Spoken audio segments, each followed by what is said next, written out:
Hello everyone, it's June 21st, a sunny day here in Seoul. I'm Sun Ji-ae, and these are your top stories. The visiting U.S. Special Envoy for North Korea, Sung Kim, said he was looking forward to Pyongyang giving a positive response soon to Washington's offer of dialogue.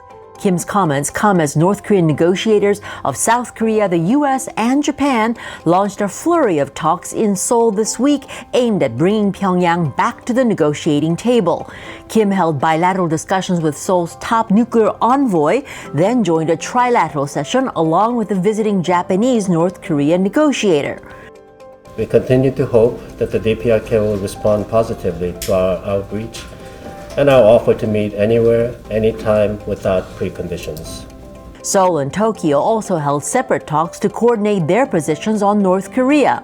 The discussion marathon comes as observers say North Korea is signaling that it may be ready to talk. Its leader Kim Jong-un was quoted last week as saying the country should be ready for dialogue as well as confrontation with the Biden administration. There had been no official dialogue between North Korea and the U.S. since the Hanoi summit in 2019. With nearly 30% of the population with at least one dose of the COVID-19 vaccine and new infection levels falling, Korea is ready to allow more social mingling and less mask wearing. Starting from July, social gatherings of up to 6 people are okay in the Greater Seoul area, with the number set to go up to 8 in a couple of weeks. Regions outside of Seoul will no longer have such restrictions. For about 6 months, no groups of more than 4 could gather for private purposes. Restrictions on operations of bars and restaurants, as well as concerts, festivals, and sporting events will also ease. Those who have received at least one of the 2 vaccine doses and passed the 2-week mark no longer need to wear masks outdoor and are exempt from gathering limits. Health authorities say the new guidelines reflect the country's improved pandemic situation.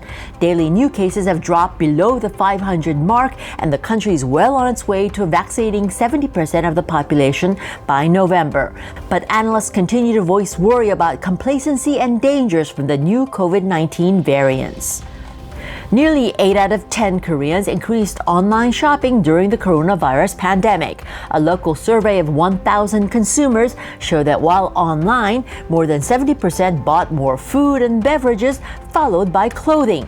Next to shopping online, Koreans watched more movies and played more games. During the pandemic, about 35% said they cooked more, obviously offline. Reflecting such a trend, a separate report showed the number of deliveries in Seoul surged about 27% last year from the year before, which in turn has led to overwork by couriers, which has reportedly caused 16 deaths last year. Delivery workers are demanding improved working conditions under the heavy load.